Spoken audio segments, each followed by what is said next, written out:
नमस्कार दोस्तों, पाठशाला क्लासेस में आप सभी का स्वागत है। तो दोस्तों, लास्ट सेशन के अंदर हम लोग पढ़ रहे थे ऑब्जेक्ट क्लास के बारे में कि जावा में ऑब्जेक्ट क्लास हमें कौन कौन सी फंक्शनैलिटीज प्रोवाइड करता है, और उसी के साथ साथ हमने देखा था कि ऑब्जेक्ट क्लास जो है जावा के अंदर, वो जावा की हर एक क्लास की क्या कहलाती है, पेरेंट क्लास कहलाती है, चाहे वो डायरेक्टली हो या इनडायरेक्टली हो। Object class is parent of all classes in Java, either directly और इनडायरेक्टली। ठीक है, अगर हमारी क्लास ने किसी दूसरी क्लास को इनहेरिट कर रखा है तब ऑब्जेक्ट क्लास हमारी क्लास की डायरेक्ट पेरेंट नहीं होती है, और अगर हमारी क्लास किसी दूसरी क्लास की फंक्शनैलिटीज को इनहेरिट नहीं करती है, उस सिनेरियो में हम कहते हैं कि हमारा ऑब्जेक्ट क्लास जो है वो हमारी क्लास की डायरेक्ट पेरेंट क्लास है। ठीक है, तो डायरेक्टली हो या इनडायरेक्टली हो, ऑब्जेक्ट क्लास जो है वो जावा में हर क्लास की क्या है, पेरेंट है। राइट, इसीलिए जावा के अंदर आप कोई भी ऑब्जेक्ट को यूज करके ऑब्जेक्ट क्लास की फंक्शनैलिटीज को क्या कर सकते हो, एक्सेस कर सकते हो।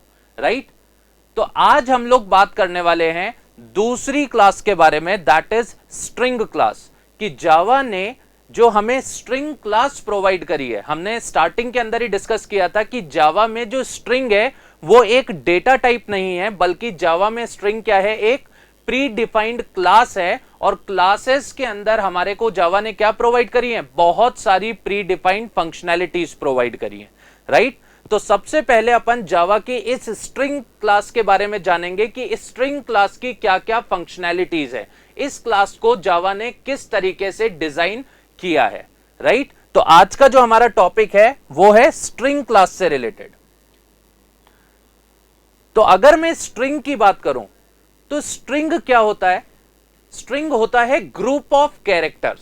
राइट, हमने अभी तक कौन सा डेटा टाइप पढ़ा था, प्रिमिटिव डेटा टाइप पढ़ा था, कैरेक्टर। कैरेक्टर के बारे में हमने पढ़ा था कि सिंगल कोट के अंदर सिंगल कैरेक्टर को अपन बोलते हैं कैरेक्टर।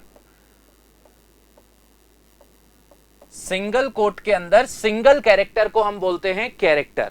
और स्ट्रिंग क्या होती है, ग्रुप ऑफ कैरेक्टर्स। ठीक है, अगर सिंगल कैरेक्टर की बात करनी है तो हम उसको रिप्रेजेंट करते हैं सिंगल कोट में, लेकिन अगर हम ग्रुप ऑफ कैरेक्टर्स की बात करें तो ग्रुप ऑफ कैरेक्टर्स को हम यहां पर बोलते हैं स्ट्रिंग। तो अगर स्ट्रिंग की बात करें तो स्ट्रिंग क्या होता है, string is group of characters. ठीक है, और स्ट्रिंग को रिप्रेजेंट किया जाता है डबल कोट्स के अंदर। स्ट्रिंग को रिप्रेजेंट किया जाता है डबल कोट्स के अंदर। ठीक है, तो सिंगल कोट रिप्रेजेंटेशन होता है किसका, कैरेक्टर का, और डबल कोट से हम रिप्रेजेंट करते हैं किसको, स्ट्रिंग को। तो जब भी ग्रुप ऑफ कैरेक्टर्स की बात होगी तब हम किसकी तरफ चलेंगे, स्ट्रिंग की तरफ चलेंगे। हमने यहां पर पढ़ा था कि स्ट्रिंग जो है जावा में कोई भी प्रिमिटिव डेटा टाइप नहीं है, कोई भी प्री डिफाइंड डेटा टाइप नहीं है, बल्कि जावा में स्ट्रिंग क्या है, एक क्लास है। ठीक है, तो भाई अपने मन में एक क्वेश्चन आता है यहां पर कि अभी तक हम जितनी भी प्रोग्रामिंग लैंग्वेजेस पढ़ते हुए आ रहे थे वहां पर स्ट्रिंग क्या है, एक डेटा टाइप है। ठीक है, तो ऐसा क्या हुआ कि जावा ने स्ट्रिंग को डेटा टाइप से हटा करके एक क्लास के अंदर बनाया। ठीक है, तो यहां पर ध्यान देंगे दोस्तों, हम जानते हैं कि स्ट्रिंग जो है वो सबसे ज्यादा यूज में आने वाला डेटा टाइप है। आज अगर अपन एक मशीन की बात करें तो मशीन हर एक चीज को कैसे रिप्रेजेंट करता है, एक कैरेक्टर की फॉर्म के अंदर उसको रीड करता है, और हर एक कैरेक्टर के लिए मशीन ने क्या असाइन किए हैं, कुछ आस्काई वैल्यूज असाइन करे हैं। अपन ने पढ़ा था आस्काई वैल्यूज के बारे में। राइट, तो स्ट्रिंग जो है ये सबसे ज्यादा यूज में आने वाला डेटा टाइप है। अब देखो, अगर स्ट्रिंग सबसे ज्यादा यूज में आ रहा है तो सबसे ज्यादा हम ऑपरेशंस भी किस पे परफॉर्म करेंगे, ऑब्वियसली स्ट्रिंग के ऊपर ही करेंगे। जब स्ट्रिंग अगर हमारा सबसे ज्यादा यूज में आ रहा है तो सबसे ज्यादा ऑपरेशंस भी फ्रीक्वेंटली किस पे होंगे, स्ट्रिंग्स के ऊपर ही होंगे।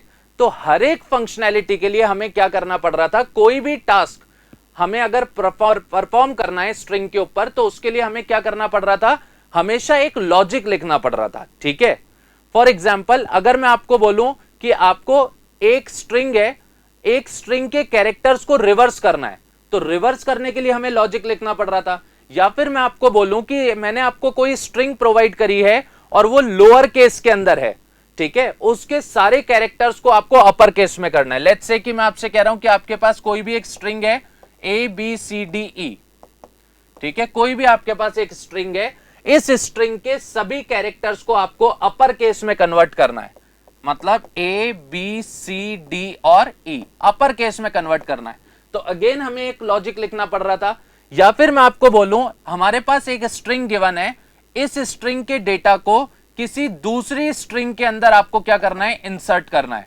तो अगेन उसके लिए हमें एक लॉजिक लिखना पड़ रहा था। मतलब अगर हमें कोई भी ऑपरेशन परफॉर्म कराना है स्ट्रिंग के ऊपर, लेट्स से कि मैं आपसे कह रहा हूं कि आपके पास कोई भी एक स्ट्रिंग है ABC, इस स्ट्रिंग के कैरेक्टर्स को रिवर्स करना है, मतलब C, B और A हो जानी चाहिए आपकी दूसरी स्ट्रिंग। तो अगेन उसके लिए हमें लॉजिक लिखना पड़ रहा है। तो जब हम सबसे ज्यादा यूज में आने वाला डेटा टाइप हमारा स्ट्रिंग है, तो सबसे ज्यादा ऑपरेशंस भी हमारे कहां पे परफॉर्म होंगे, स्ट्रिंग पे ही होंगे। और स्ट्रिंग पे अगर हमें कोई भी ऑपरेशन परफॉर्म करना पड़ रहा था, तो उसके लिए हमें एक नया लॉजिक बनाना पड़ रहा था। तो इन्हीं चीजों को रिड्यूस करने के लिए, कि प्रोग्रामर का लोड कम करने के लिए, जावा ने क्या किया, स्ट्रिंग को एक क्लास बना दिया, ठीक है। और स्ट्रिंग को क्लास बनाने से फायदा क्या हुआ कि क्लास के अंदर जावा ने बहुत सारी प्री डिफाइंड मेथड्स आपको दे दिए, बहुत सारी प्री डिफाइंड फंक्शनैलिटी आपको दे दी, कि जो भी मोस्ट फ्रीक्वेंट ऑपरेशन है जो हमारे स्ट्रिंग डेटा के ऊपर हम परफॉर्म कर सकते हैं, उसके लिए प्रोग्रामर को बार बार लॉजिक लिखने का रिक्वायरमेंट नहीं है। जावा ने मोस्ट फ्रीक्वेंट ऑपरेशंस जो भी हैं उनके लिए प्री डिफाइंड मेथड्स आपको प्रोवाइड कर दिए। आप सिंपली स्ट्रिंग का ऑब्जेक्ट बनाइए और उस स्ट्रिंग क्लास की फंक्शनैलिटी को आप क्या कर सकते हो, यूज कर सकते हो।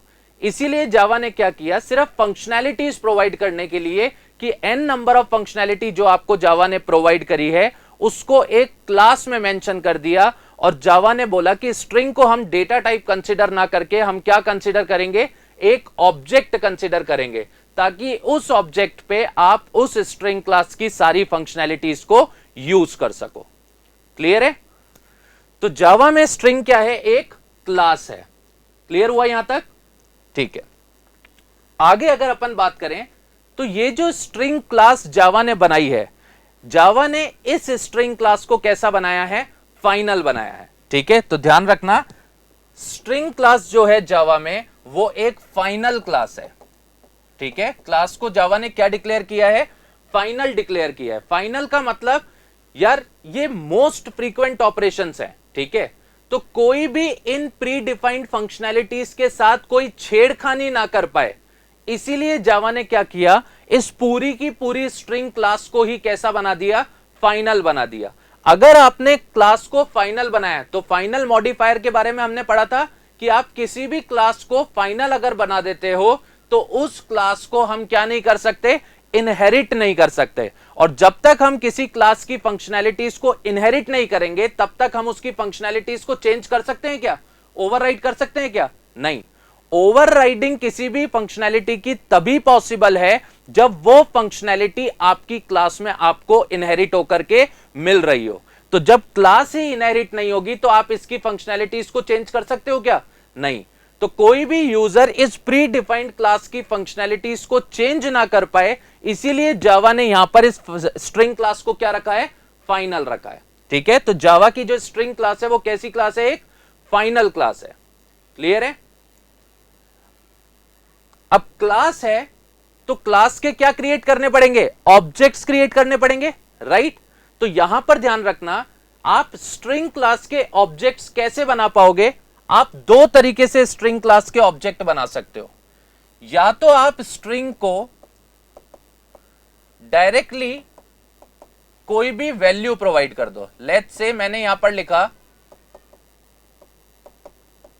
String s is equals to Amerigo. हमने यहां पर क्या किया, एक स्ट्रिंग को लिटरल प्रोवाइड कर दिया। ठीक है, तो इसको अपन क्या बोलते हैं, लिटरल रिप्रेजेंटेशन। Literal representation.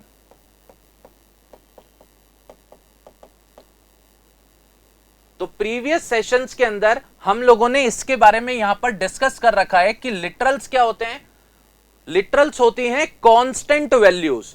वो कांस्टेंट वैल्यूज जो आप अपने वेरिएबल को असाइन करते हो, उन कांस्टेंट वैल्यूज को बोला जाता है लिटरल। ठीक है, तो अगर आप स्ट्रिंग क्लास का ऑब्जेक्ट क्रिएट करना चाहते हो तो आप दो तरीके से स्ट्रिंग क्लास का ऑब्जेक्ट क्रिएट कर सकते हो। आप डायरेक्टली स्ट्रिंग को लिटरल रिप्रेजेंटेशन के अंदर लिख सकते हो। ठीक है, मतलब स्ट्रिंग कांस्टेंट वैल्यू को आप डायरेक्टली असाइन कर सकते हो वेरिएबल को। यहां पर भी क्या होगा, इंटरनली ये स्ट्रिंग क्लास का ऑब्जेक्ट ही क्रिएट करेगा। ठीक है, और या फिर आप स्ट्रिंग का ऑब्जेक्ट कैसे बना सकते हो, with the help of new keyword. String s is equals to new string, और यहां पर पास कर देंगे अपन अपना कांस्टेंट अमेरिको। ठीक है, तो दोनों ही वेज में क्या होगा, आपका स्ट्रिंग क्लास का ऑब्जेक्ट ही क्रिएट होगा। तो या तो आप लिटरल रिप्रेजेंटेशन को यूज करके स्ट्रिंग बना सकते हो, या फिर आप न्यू कीवर्ड को यूज करके भी स्ट्रिंग क्लास का ऑब्जेक्ट क्रिएट कर सकते हो। दोनों ही केसेस स्ट्रिंग के ऑब्जेक्ट के लिए वैलिड है। ठीक है, इन दोनों में डिफरेंस क्या है, ठीक है, क्या फर्क पड़ेगा, इन दोनों में क्या चीज का डिफरेंस आएगा, इस चीज को अपन आगे डिस्कस करेंगे। ठीक है, तो अभी के लिए सिर्फ अपन इतना ध्यान रखेंगे कि स्ट्रिंग अगर एक क्लास है तो क्लास की अगर हमें फंक्शनैलिटी को यूज करना है तो हमें क्लास का क्या बनाना पड़ेगा, ऑब्जेक्ट बनाना पड़ेगा। तो स्ट्रिंग क्लास के ऑब्जेक्ट को आप इन दो तरीके से बना सकते हो, या तो आप लिटरल रिप्रेजेंटेशन यूज कर सकते हो, या फिर आप न्यू कीवर्ड की हेल्प से स्ट्रिंग का ऑब्जेक्ट क्रिएट कर सकते हो। दोनों ही वेज में आपके स्ट्रिंग क्लास का क्या होगा, ऑब्जेक्ट क्रिएट हो जाएगा। क्लियर है, यहां तक की समझ में आई फंक्शनैलिटीज। तो स्ट्रिंग क्लास जावा में कैसी है, एक फाइनल क्लास है, उस क्लास को आप इनहेरिट नहीं कर सकते हो। नेक्स्ट पॉइंट देखते हैं। स्ट्रिंग क्लास के जो ऑब्जेक्ट्स हैं, ठीक है, जितने भी आपके स्ट्रिंग ऑब्जेक्ट्स हैं, स्ट्रिंग ऑब्जेक्ट्स होते हैं आपके इम्यूटेबल। ठीक है, कैसे होते हैं, इम्यूटेबल होते हैं। स्ट्रिंग ऑब्जेक्ट्स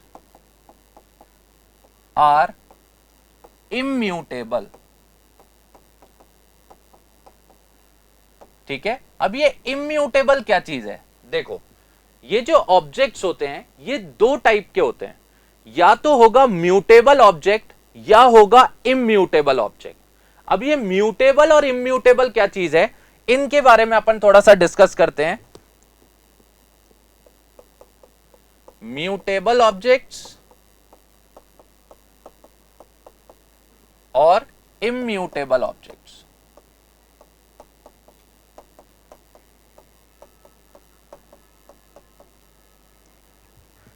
म्यूटेबल का मतलब होता है चेंजेबल।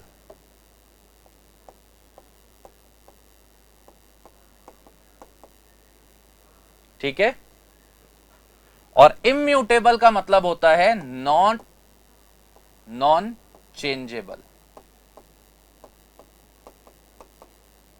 ठीक है, मतलब एक बार अगर आपने ऑब्जेक्ट क्रिएट कर दिया, ऑब्जेक्ट क्रिएट करने के बाद अब दोबारा आप उस ऑब्जेक्ट में चेंज नहीं कर सकते हो, तो ऐसे ऑब्जेक्ट्स आपके कहलाते हैं इम्यूटेबल ऑब्जेक्ट्स। ठीक है, क्या होते हैं इम्यूटेबल ऑब्जेक्ट्स, एक बार ऑब्जेक्ट क्रिएट होने के बाद अगर सेम ऑब्जेक्ट में आप दोबारा चेंजेस नहीं कर पा रहे हो तो उस टाइप के ऑब्जेक्ट्स को हम बोलते हैं इम्यूटेबल ऑब्जेक्ट्स। ठीक है, म्यूटेबल ऑब्जेक्ट्स कौन से होते हैं, वो ऑब्जेक्ट्स जिनको एक बार क्रिएट करने के बाद हम उन सेम ऑब्जेक्ट्स के अंदर ही अगर चेंजेस परफॉर्म कर पा रहे हैं तो उन ऑब्जेक्ट्स को हम बोलते हैं म्यूटेबल ऑब्जेक्ट्स। ठीक है, तो म्यूटेबल होता है चेंजेबल, एक बार ऑब्जेक्ट क्रिएट होने के बाद सेम ऑब्जेक्ट में आप दोबारा चेंज कर पा रहे हो।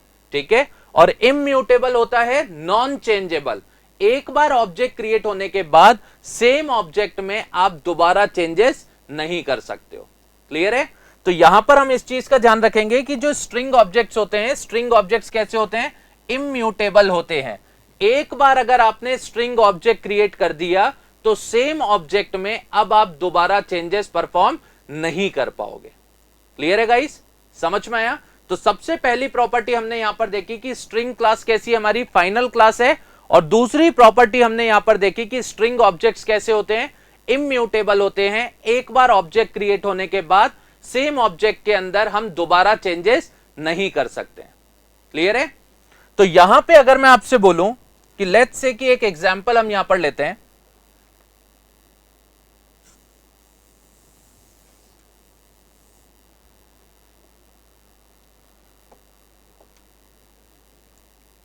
मैंने यहां पर एक क्लास बनाई, class test.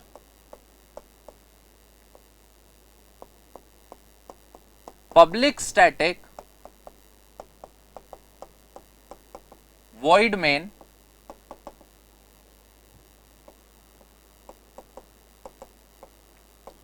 string array args, public static void main string array args। यहां पर मैं एक स्ट्रिंग ऑब्जेक्ट क्रिएट कर रहा हूं, string s is equals to, let's say मैंने वैल्यू इसको प्रोवाइड करी अमेरिगो, ठीक है, कुछ भी नाम ले सकते हो, string s is equals to Amerigo. मैं आपसे कह रहा हूं कि इस स्ट्रिंग ऑब्जेक्ट के अंदर एक मेथड है, यहां पर स्ट्रिंग क्लास के पास कॉनकैट मेथड। कॉनकैट मेथड क्या करता है, एक स्ट्रिंग के अंदर दूसरी स्ट्रिंग को क्या कर देता है, ज्वाइन कर देता है, कॉन्कैटिनेशन कर देता है, दो स्ट्रिंग्स को आपस में कंबाइन कर देता है। तो ये कॉनकैट मेथड क्या करेगा, इस स्ट्रिंग के साथ आप जो भी यहां पर वैल्यू पास करोगे उस वैल्यू को आपकी स्ट्रिंग के साथ कंबाइन करके एक नया स्ट्रिंग ऑब्जेक्ट ये क्या कर देता है, रिटर्न कर देता है। तो मैंने बोला ये जो आपने यहां पर स्ट्रिंग ऑब्जेक्ट बनाया है, इस स्ट्रिंग ऑब्जेक्ट के अंदर मैंने मेथड अप्लाई किया है, कौन सा, कॉनकैट मेथड। ज्वाइन करना है आपको किसको, एक नया स्ट्रिंग लिटरल मैंने यहां पर दिया सॉफ्टवेयर, ठीक है, एक नया स्ट्रिंग लिटरल मैंने यहां पर आपको दिया सॉफ्टवेयर, कि s के अंदर s जिस ऑब्जेक्ट को रेफर कर रहा है उस ऑब्जेक्ट के अंदर आपको कॉन्कैट करना है कौन सी स्ट्रिंग को, सॉफ्टवेयर स्ट्रिंग को, राइट। अब हम क्या कर रहे हैं, इसको यहां पर प्रिंट कर रहे हैं, system dot out dot print s, ठीक है, system dot out dot print s।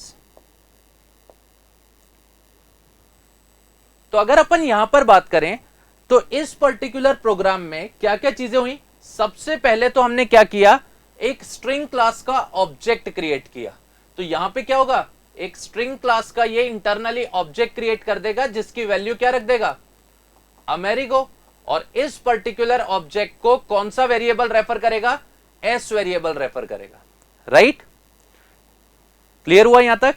अब हम कह रहे हैं आपसे कि इस s के अंदर s जिस ऑब्जेक्ट को रेफर कर रहा है उसकी वैल्यू में आपको कॉन्कैट करना है कौन सी स्ट्रिंग को, सॉफ्टवेयर्स को। मतलब s जिस ऑब्जेक्ट को रेफर कर रहा है वो कौन सा है, अमेरिगो, और इसके साथ कॉन्कैट करना है किसको, सॉफ्टवेयर्स को। तो नया ऑब्जेक्ट अपने पास क्या बन गया, अमेरिगो सॉफ्टवेयर्स। लेकिन यहां ये जो s है, ये s ऑब्जेक्ट कैसा है, स्ट्रिंग क्लास का ऑब्जेक्ट है, और हम जानते हैं कि स्ट्रिंग ऑब्जेक्ट्स कैसे होते हैं, इम्यूटेबल होते हैं। कैसे होते हैं, इम्यूटेबल होते हैं।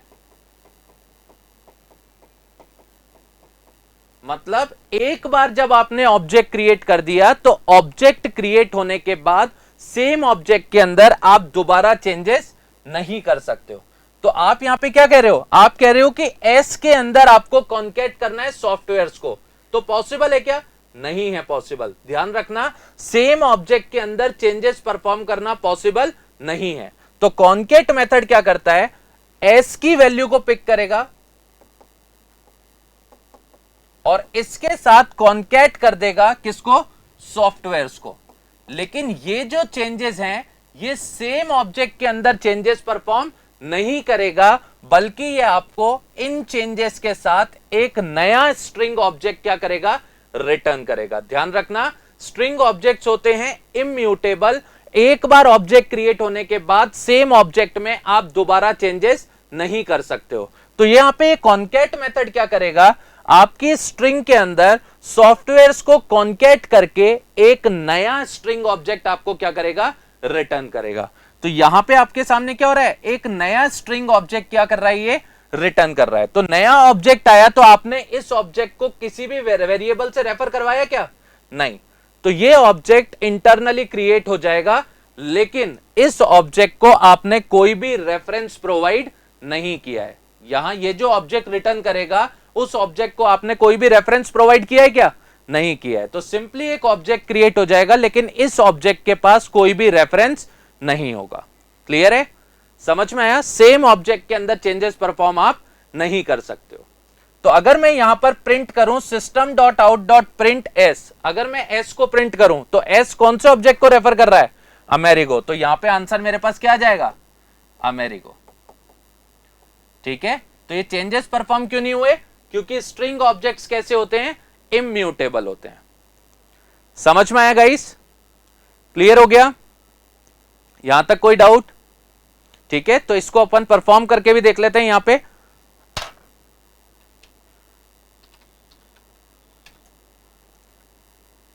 तो लेट्स से कि हमने यहां पर एक क्लास बनाई और क्लास का नाम ले लेते हैं अपन string demo.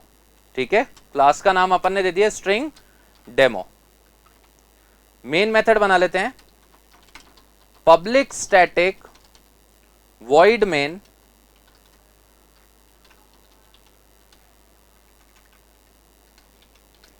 String array args.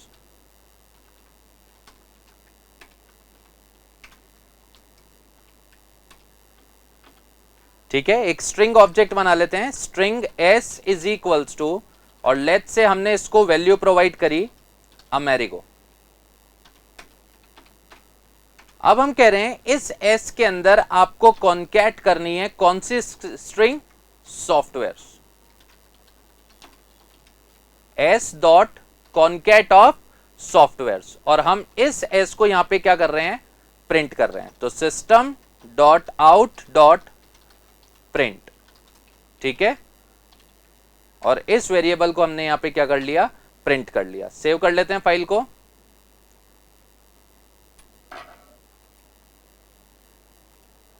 Desktop में जावा नाम के फोल्डर में सेव कर लेते हैं इसको, स्ट्रिंग डेमो डॉट जावा।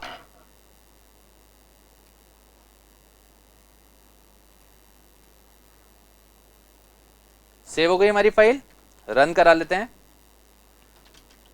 तो डेस्कटॉप में जावा नाम के फोल्डर में हमारी फाइल पड़ी है Java C string demo dot java. Compile हो गया, रन कर लेते हैं जावा स्ट्रिंग डेमो। तो यहां पर देखो हमारे सामने आंसर क्या आया? अमेरिगो। चेंजेस परफॉर्म हुए क्या? नहीं।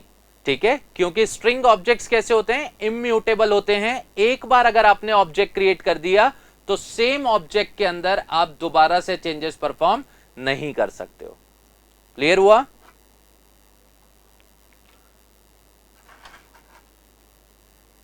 तो आगे समझते हैं अपन इस चीज को।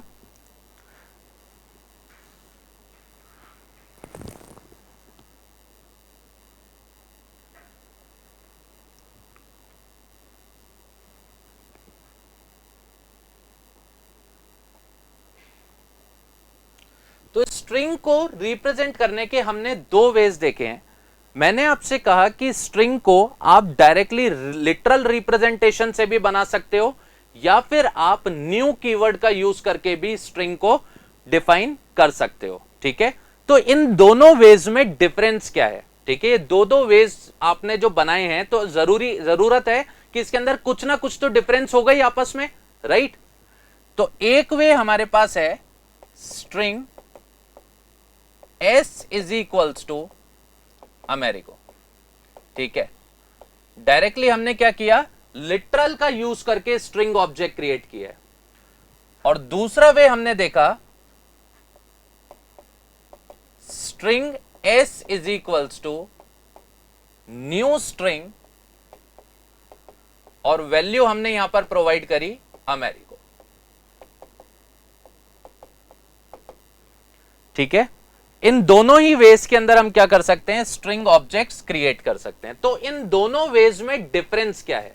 ठीक है, एक चीज का हमें यहां पर ध्यान रखना है। मैंने आपको बोला था जब भी हमारे पास कोई डेटा आता है तो उस डेटा को स्टोर करने के लिए हमें एक स्पेस का रिक्वायरमेंट होता है, और वो स्पेस हमें कहां पर मिलता है?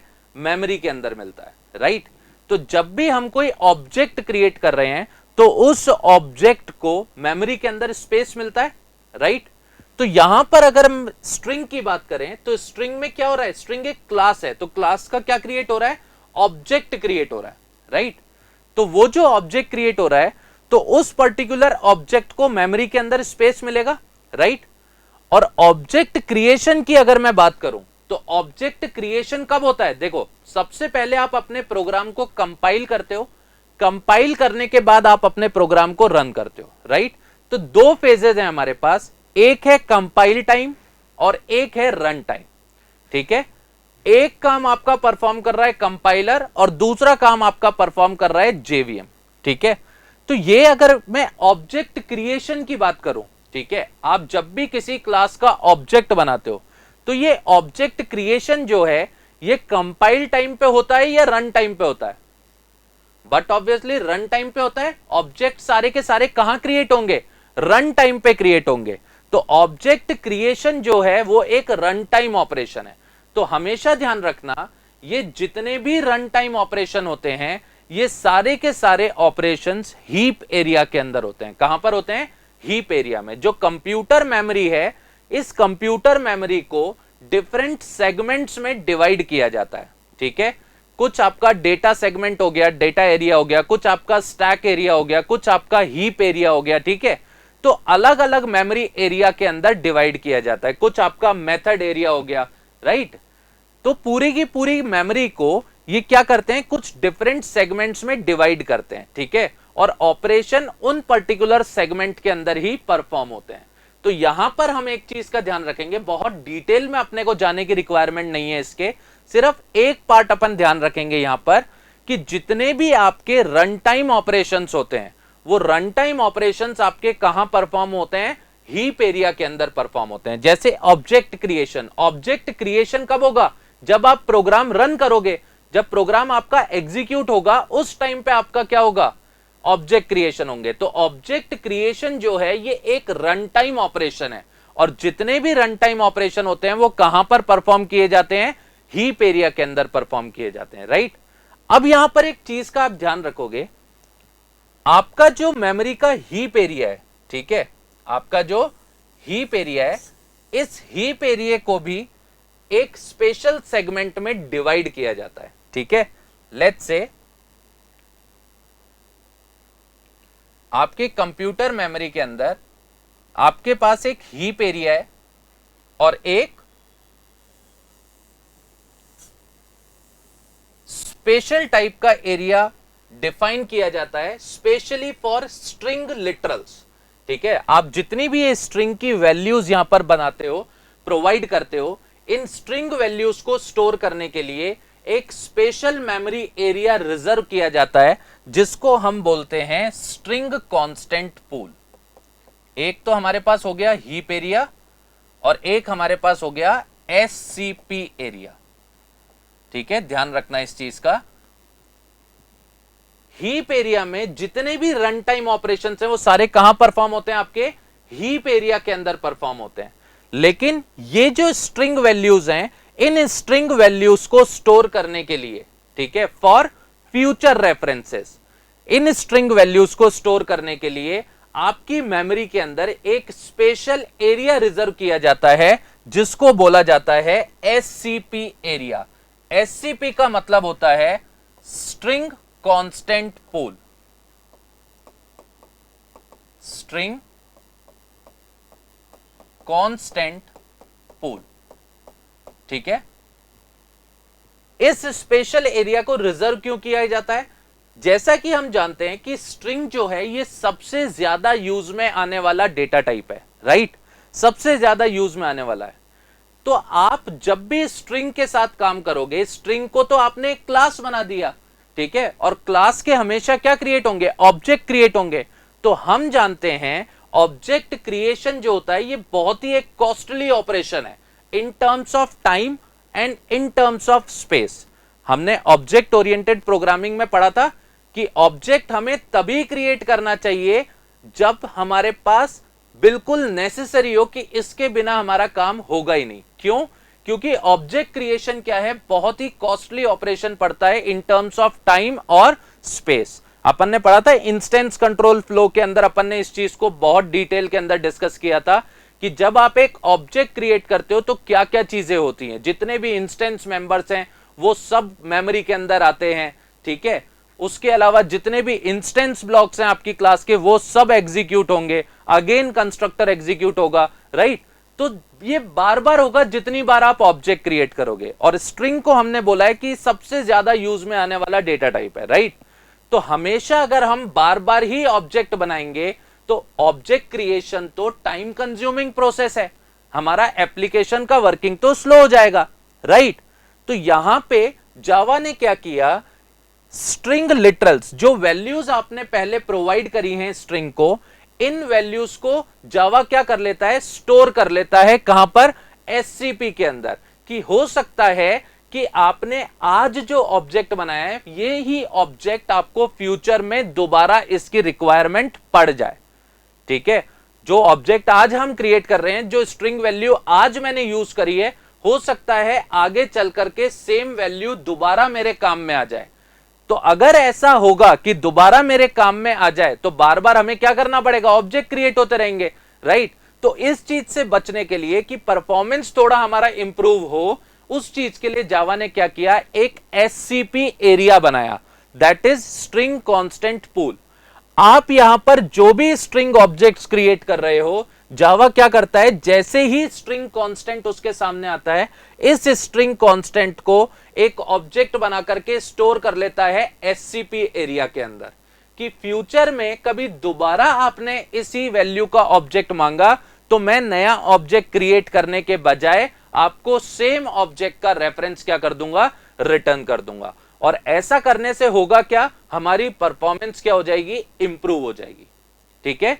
तो स्ट्रिंग कांस्टेंट पूल के अंदर हम लोग स्ट्रिंग के कांस्टेंट्स को स्टोर करते हैं, किसके लिए, फॉर फ्यूचर रेफरेंसेस, ठीक है। एससीपी को क्यों बनाया गया है, फॉर फ्यूचर रेफरेंसेस, ठीक है। तो एससीपी एरिया के अंदर हम लोग क्या करते हैं, used to store string literals, use to store string literals. क्यों, किस रीजन की वजह से, फॉर फ्यूचर रेफरेंसेस, कि फ्यूचर में अगर आपको सेम ऑब्जेक्ट की कभी दोबारा जरूरत पड़ी तो यहां पर आपको नया ऑब्जेक्ट क्रिएट करने के बजाय सेम ऑब्जेक्ट का जावा क्या कर देगा, रेफरेंस रिटर्न कर देगा। क्लियर है गाइस, ठीक है। तो ध्यान रखना, एक स्पेशल एरिया मेमोरी का रिजर्व किया जाता है स्ट्रिंग कांस्टेंट्स को स्टोर करने के लिए, जिसको बोला जाता है स्ट्रिंग कांस्टेंट पूल। यह बात समझ में आई, स्ट्रिंग कांस्टेंट पूल क्यों बनाया जाता है, राइट। ये इंपॉर्टेंट क्वेश्चन है, ये पूछा जाता है, ध्यान रखना। तो एससीपी के बारे में आपको मालूम होना चाहिए कि इस एससीपी एरिया को क्यों बनाया जाता है, ठीक है। अब देखो, तो हमारे पास हीप एरिया है और एससीपी एरिया है। एससीपी एरिया में स्ट्रिंग कांस्टेंट्स को स्टोर किया जाता है और जितने भी रन टाइम ऑपरेशन है वो सारे के सारे कहां पर परफॉर्म होते हैं, हीप एरिया के अंदर परफॉर्म होते हैं, राइट। अब अपन इन दोनों स्टेटमेंट्स का डिफरेंस समझते हैं कि जब हम स्ट्रिंग ऑब्जेक्ट बना रहे हैं लिटरल को यूज करके तब क्या होता है, और जब हम स्ट्रिंग ऑब्जेक्ट बना रहे हैं न्यू कीवर्ड का यूज करके तब क्या होता है। इन दोनों स्टेटमेंट्स में डिफरेंस क्या है, ठीक है। तो यहां पर हम ध्यान रखेंगे दोस्तों, जब आप स्ट्रिंग ऑब्जेक्ट को क्रिएट करते हो लिटरल को यूज करके, लिटरल मतलब कांस्टेंट, तो जैसे ही स्ट्रिंग कांस्टेंट आता है सबसे पहले जेवीएम क्या करता है, एससीपी एरिया में चेक करता है। जैसे ही आपने कोई भी स्ट्रिंग कांस्टेंट दिया, सबसे पहले जेवीएम चेक करता है एससीपी एरिया को, कि एससीपी एरिया में सेम वैल्यू के साथ कोई ऑब्जेक्ट पहले से बना हुआ है या नहीं है। तो यहां पर चेक करो, आपने वैल्यू प्रोवाइड करी अमेरिगो, तो जेवीएम सबसे पहले चेक करेगा एससीपी एरिया को कि एससीपी एरिया में कोई ऑब्जेक्ट बना हुआ पड़ा है क्या पहले से, नहीं है। अगर कोई ऑब्जेक्ट एससीपी एरिया में नहीं पड़ा है तो सबसे पहले जेवीएम एससीपी एरिया के अंदर एक ऑब्जेक्ट क्रिएट करेगा जिसकी वैल्यू रखेगा अमेरिगो। सबसे पहले जेवीएम क्या करेगा, एससीपी एरिया में एक ऑब्जेक्ट क्रिएट करेगा फॉर फ्यूचर रेफरेंसेस। ठीक है, तो यहां पे अगर आप लिटरल को यूज करके स्ट्रिंग का ऑब्जेक्ट बनाते हो तो लिटरल रिप्रेजेंटेशन हमेशा और हमेशा आपको रेफरेंस रिटर्न करता है एससीपी एरिया में पड़े हुए ऑब्जेक्ट का। ठीक है, यहां पर बात पे ध्यान देंगे हम। अगर हम स्ट्रिंग ऑब्जेक्ट बनाते हैं स्ट्रिंग लिटरल को यूज करके, तो लिटरल का जब भी आप यूज करोगे आपको हमेशा कौन से ऑब्जेक्ट का रेफरेंस मिलेगा, एससीपी एरिया का रेफरेंस मिलेगा। ठीक है, आपका ये जो यहां पर रेफरेंस वेरिएबल है ये कौन से ऑब्जेक्ट को रेफर करेगा, हमेशा एससीपी एरिया को रेफर करेगा। क्लियर है, समझ में आया। लेकिन अगर आप ऑब्जेक्ट बनाते हो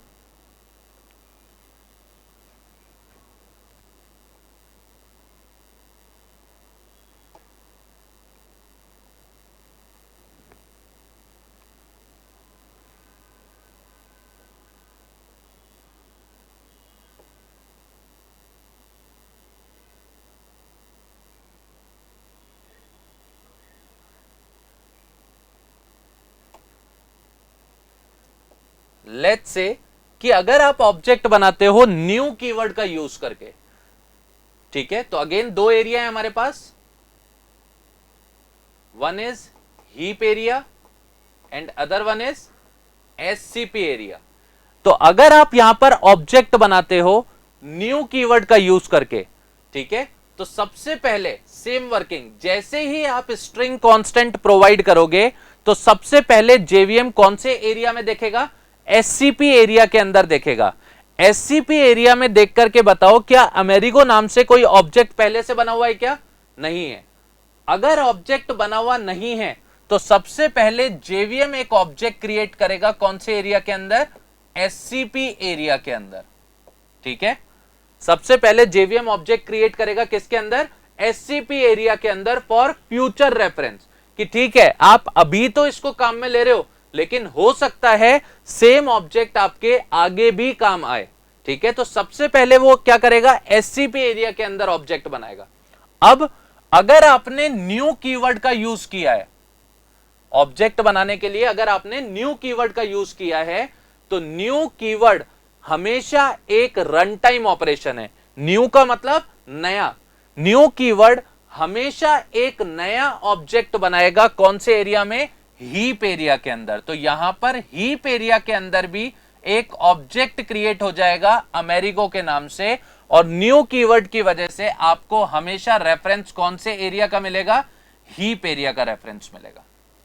ठीक है, तो दोनों वेज के अंदर आप ऑब्जेक्ट बना सकते हो, स्ट्रिंग लिटरल का यूज करके भी बना सकते हो और न्यू कीवर्ड का यूज करके भी बना सकते हो। दोनों में डिफरेंस क्या है, अगर आप लिटरल का यूज करोगे तो लिटरल के केस में हमेशा आपको रेफरेंस कौन से ऑब्जेक्ट का मिलता है, एससीपी एरिया का, आपको हीप एरिया का एक्सेस नहीं मिलता है। ठीक है, लेकिन अगर मैं न्यू कीवर्ड का यूज करके ऑब्जेक्ट क्रिएट करूंगा तो सबसे पहले जेवीएम क्या करेगा, एससीपी एरिया चेक करेगा, हमेशा लिटरल हो या न्यू कीवर्ड हो, सबसे पहले हमेशा जेवीएम कौन से एरिया को चेक करेगा, एससीपी एरिया को। ठीक है, कि एससीपी एरिया में वो ऑब्जेक्ट ऑलरेडी प्रेजेंट है या नहीं है। अगर ऑब्जेक्ट ऑलरेडी प्रेजेंट नहीं है तो सबसे पहला ऑब्जेक्ट क्रिएट करेगा एससीपी एरिया के अंदर। और न्यू कीवर्ड कैसा ऑपरेशन है, रन टाइम ऑपरेशन है। उसके बाद अपना ऑपरेशन परफॉर्म करेगा हीप एरिया के अंदर। रन टाइम ऑपरेशन कहां परफॉर्म होते हैं, हीप एरिया में। तो हीप एरिया में भी आकर के एक ऑब्जेक्ट क्रिएट करेगा और आपका रेफरेंस वेरिएबल कौन से ऑब्जेक्ट को रेफर करेगा, जो हीप एरिया के अंदर है। समझ में आया। तो इन दोनों स्टेटमेंट में डिफरेंस क्या है, अगर आप लिटरल यूज करते हो तो लिटरल आपको रेफरेंस देता है एससीपी एरिया का, लेकिन अगर आप न्यू कीवर्ड के साथ ऑब्जेक्ट बनाते हो तो आपको रेफरेंस मिलता है हीप एरिया का। तो अगर मैंने लिटरल यूज किया तो यहां पे कितने ऑब्जेक्ट्स बने, केवल एक ऑब्जेक्ट क्रिएट हुआ। लेकिन अगर मैं न्यू कीवर्ड से स्ट्रिंग का ऑब्जेक्ट बना रहा हूं तो यहां पे कितने ऑब्जेक्ट्स क्रिएट हुए, दो ऑब्जेक्ट्स क्रिएट हुए सिंगल टाइम में, एक एससीपी एरिया में और एक हीप एरिया के अंदर। क्लियर हो गया गाइस, समझ में आया ये। इन दोनों स्टेटमेंट में डिफरेंस क्या है, क्लियर हुआ? ठीक है, दोनों ही वेज में आप स्ट्रिंग ऑब्जेक्ट बना सकते हो, लेकिन दोनों की वर्किंग, एक्सेसिबिलिटी कि हीप एरिया में एक्सेस करेगा या एससीपी में एक्सेस करेगा, इन दोनों में डिफरेंस है। ठीक है, और यही डिफरेंस है इन दोनों स्टेटमेंट के अंदर। क्लियर हो गया? समझ में आया यहां तक? नाउ इसी चीज को अपन और अच्छे से क्लियर करते हैं। लेट्स से कि हमारे पास यहां पर ये एक एग्जांपल है। ठीक है, यहां पर हमने सबसे पहले एक स्ट्रिंग ऑब्जेक्ट बनाया है जिसकी वैल्यू क्या प्रोवाइड करी है, अमेरिको। ठीक है, उसके बाद एक दूसरा स्ट्रिंग ऑब्जेक्ट बनाया है जिसकी वैल्यू हमने क्या प्रोवाइड करी है, अमेरिको। थर्ड ऑब्जेक्ट हमने क्रिएट किया है, लेकिन रिप्रेजेंटेशन अब की बार हमने कौन सा लिया है, लिटरल रिप्रेजेंटेशन लिया है, वैल्यू प्रोवाइड करी है अमेरिको। और एक फोर्थ स्ट्रिंग ऑब्जेक्ट बनाया है जो कौन से रिप्रेजेंटेशन से बनाया है, अगेन लिटरल रिप्रेजेंटेशन से बनाया है, और जिसकी वैल्यू हमने यहां पर क्या रखी है, अमेरिको। इस एग्जाम्पल को समझते हैं ताकि हमारा ये स्ट्रिंग कांस्टेंट पूल और हीप एरिया वाला कॉन्सेप्ट जो है ये क्लियर हो सके। राइट, तो सबसे पहले स्ट्रिंग के केस में हम जानते हैं हमारे पास दो मेमोरीज हैं, एक है हीप एरिया, हीप मेमोरी, और एक है SCP area, that is string constant pool, string constant pool. ठीक है, तो सबसे पहले यहां पर क्या हो रहा है, एक ऑब्जेक्ट क्रिएट किया है हमने, और कैसे क्रिएट किया है, न्यू कीवर्ड की हेल्प से। देखो, सबसे पहले जेवीएम देखेगा, जैसे ही स्ट्रिंग आएगा स्ट्रिंग कांस्टेंट को देखेगा। सबसे पहले जेवीएम किसको देखेगा, स्ट्रिंग कांस्टेंट को देखेगा, और स्ट्रिंग कांस्टेंट को सबसे पहले सर्च करेगा किसके अंदर, एससीपी एरिया के अंदर। तो चेक करके बताओ क्या अमेरिगो नाम से कोई ऑब्जेक्ट ऑलरेडी प्रेजेंट है क्या एससीपी एरिया में?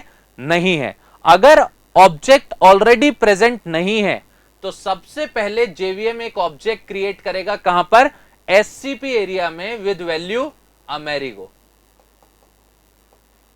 ठीक है, फॉर फ्यूचर रेफरेंस सबसे पहले जेवीएम देखेगा, जैसे ही स्ट्रिंग कांस्टेंट आएगा उस स्ट्रिंग कांस्टेंट को सबसे पहले जेवीएम देखेगा एससीपी एरिया में कि एससीपी एरिया के अंदर कोई ऑब्जेक्ट ऑलरेडी प्रेजेंट है या नहीं है। अगर ऑब्जेक्ट ऑलरेडी प्रेजेंट नहीं है तो सबसे पहले जेवीएम एक ऑब्जेक्ट क्रिएट करेगा, कौन से एरिया में, एससीपी एरिया में। राइट, अब चेक करो आपने ऑब्जेक्ट बनाया किसकी हेल्प से, न्यू कीवर्ड की हेल्प से बनाया। ठीक है, तो न्यू कीवर्ड कैसा ऑपरेशन है, एक रन टाइम ऑपरेशन है। तो सारे के सारे रन टाइम ऑपरेशंस कहां परफॉर्म होते हैं, हीप एरिया में। तो न्यू कीवर्ड की वजह से एक ऑब्जेक्ट और क्रिएट होगा, कहां पर, हीप एरिया के अंदर, और आपको रेफरेंस कौन से ऑब्जेक्ट का मिलेगा, जो ऑब्जेक्ट आपके हीप एरिया का है। ठीक है, तो S1 किसको रेफर करेगा, हीप एरिया वाले ऑब्जेक्ट को रेफर करेगा। समझ में आया ये स्टेटमेंट? तो इस स्टेटमेंट की वजह से कितने ऑब्जेक्ट बने हमारे पास, यहां पर दो ऑब्जेक्ट क्रिएट हुए, एक हीप एरिया के अंदर और एक एससीपी एरिया में। क्लियर हुआ? नाउ नेक्स्ट स्टेटमेंट, अगेन हम क्या बना रहे हैं, एक स्ट्रिंग ऑब्जेक्ट बना रहे हैं। वापस हम क्या बना रहे हैं, एक स्ट्रिंग ऑब्जेक्ट बना रहे हैं। जैसे ही स्ट्रिंग ऑब्जेक्ट आएगा सबसे पहले जेवीएम किसको चेक करेगा, स्ट्रिंग कांस्टेंट को चेक करेगा। ठीक है, तो सबसे पहले चेकिंग कहां होती है, एससीपी एरिया में। एससीपी एरिया चेक करो, क्या अमेरिगो के नाम से ऑलरेडी कोई ऑब्जेक्ट प्रेजेंट है एससीपी के अंदर? चेक करो, अमेरिगो के नाम से कोई और ऑब्जेक्ट ऑलरेडी प्रेजेंट है? बिल्कुल है। अगर एससीपी एरिया के अंदर ऑब्जेक्ट प्रेजेंट है तो दोबारा नया ऑब्जेक्ट एससीपी एरिया के अंदर क्रिएट नहीं होगा। ठीक है, अगर अमेरिगो के नाम से यहां पर कोई ऑब्जेक्ट क्रिएट नहीं होता, पहले से कोई ऑब्जेक्ट पड़ा हुआ नहीं होता, तब यहां पर जेवीएम एक नया ऑब्जेक्ट बनाता। अभी देखो अमेरिगो के नाम से ऑलरेडी प्रेजेंट है तो एससीपी एरिया के अंदर दोबारा ऑब्जेक्ट क्रिएट नहीं होगा। अगेन ऑब्जेक्ट किसकी हेल्प से बनाया है, न्यू कीवर्ड की हेल्प से। तो न्यू कीवर्ड क्या है, रन टाइम ऑपरेशन। न्यू का मतलब ही होता है नया। ठीक है, तो न्यू कीवर्ड से जब भी आप ऑब्जेक्ट बनाओगे तो न्यू कीवर्ड हमेशा एक नया ऑब्जेक्ट क्रिएट करेगा हीप एरिया के अंदर विद द वैल्यू अमेरिगो। ठीक है, और इस ऑब्जेक्ट को रेफर करेगा S2। क्लियर हुआ? तो इस स्टेटमेंट को जब हमने चलाया तो अब हमारे कितने ऑब्जेक्ट बने? एक ऑब्जेक्ट बना। कौन से एरिया के अंदर? हीप एरिया के अंदर। ये दोनों स्टेटमेंट क्लियर हुआ अच्छे से, राइट? नाउ नेक्स्ट अपने पास आता है, अगेन हम एक स्ट्रिंग ऑब्जेक्ट बना रहे हैं। जैसे ही स्ट्रिंग ऑब्जेक्ट बनाओगे, सबसे पहले जेवीएम देखेगा आपका स्ट्रिंग कांस्टेंट और चेक करेगा कहां पे? एससीपी एरिया में। तो एससीपी एरिया में चेक करो क्या अमेरिगो नाम से ऑलरेडी कोई ऑब्जेक्ट प्रेजेंट है या नहीं है। अमेरिगो नाम से ऑलरेडी एक ऑब्जेक्ट प्रेजेंट है। अगर ऑब्जेक्ट ऑलरेडी प्रेजेंट है तो जेवीएम एससीपी एरिया के अंदर नया ऑब्जेक्ट क्रिएट नहीं करेगा, राइट? अब चेक करो स्ट्रिंग का ऑब्जेक्ट आपने कैसे बनाया है? आपने लिटरल को यूज करके बनाया है। तो लिटरल के केस में आपको एक्सेस कहां का मिलता है? एससीपी एरिया का मिलता है। तो एससीपी में जो ऑब्जेक्ट आपका ऑलरेडी प्रेजेंट है, इसी ऑब्जेक्ट का ये क्या कर देगा? रेफरेंस आपको रिटर्न कर देगा। तो S3 जो है वो कौन से ऑब्जेक्ट को रेफर करेगा? एससीपी एरिया वाले ऑब्जेक्ट को ही रेफर करेगा। तो यहां पर देखो आपको स्ट्रिंग कांस्टेंट पूल का मतलब समझ आएगा। यहां पे मैंने एक ऑब्जेक्ट बनाया, ठीक है? तो इंटरनली कोई नया ऑब्जेक्ट क्रिएट हुआ क्या? नहीं हुआ। क्यों नहीं हुआ? क्योंकि एससीपी एरिया के अंदर वो ऑब्जेक्ट ऑलरेडी क्रिएटेड है, ठीक है? यही इसीलिए इसी रीजन की वजह से हम एससीपी एरिया के अंदर ऑब्जेक्ट बनाते हैं, क्योंकि हो सकता है फ्यूचर में आपको कभी सेम ऑब्जेक्ट का रिक्वायरमेंट पड़ जाए, ठीक है? तो उस केस में ये नया ऑब्जेक्ट क्रिएट ना करके सेम ऑब्जेक्ट का रेफरेंस आपको क्या करेगा? रिटर्न करेगा। क्लियर हुआ? स्टेटमेंट समझ में आ गया ये, राइट? नाउ नेक्स्ट स्टेटमेंट में हमने क्या किया? अगेन हम एक स्ट्रिंग का ऑब्जेक्ट बना रहे हैं। और कैसे बना रहे हैं? लिटरल को यूज करके बना रहे हैं। तो सबसे पहले स्ट्रिंग ऑब्जेक्ट आते ही जेवीएम किसको चेक करेगा? स्ट्रिंग कांस्टेंट को। स्ट्रिंग कांस्टेंट को चेक करो एससीपी एरिया में, क्या अमेरिगो नाम से कोई ऑलरेडी ऑब्जेक्ट प्रेजेंट है क्या एससीपी में? यस, अमेरिगो नाम से ऑब्जेक्ट ऑलरेडी प्रेजेंट है एससीपी एरिया में। तो क्या नया ऑब्जेक्ट क्रिएट होगा? नहीं, ठीक है? अब स्ट्रिंग को चेक करो। स्ट्रिंग आपने कैसे बनाया है? लिटरल को यूज करके बनाया है। तो लिटरल के केस में आपको एक्सेस कौन से एरिया का मिलता है? एससीपी एरिया का मिलता है। तो एससीपी में जो ऑब्जेक्ट आपका पड़ा है, सेम ऑब्जेक्ट का ये आपको क्या कर देगा? रेफरेंस रिटर्न कर देगा। तो S4 भी क्या करेगा? सेम उसी ऑब्जेक्ट को ही रेफर करेगा। क्लियर हो गया गाइस? तो इस पूरे के पूरे स्टेप के अंदर ओवरऑल हमारे पास कितने ऑब्जेक्ट्स क्रिएट हुए? 3 ऑब्जेक्ट क्रिएट हुए, 2 हीप एरिया के अंदर और एक एससीपी एरिया के अंदर। क्लियर हुआ गाइस कॉन्सेप्ट हीप एरिया और एससीपी एरिया का? और इन दोनों स्टेटमेंट्स में डिफरेंस क्या है, ये चीज क्लियर हुई, राइट?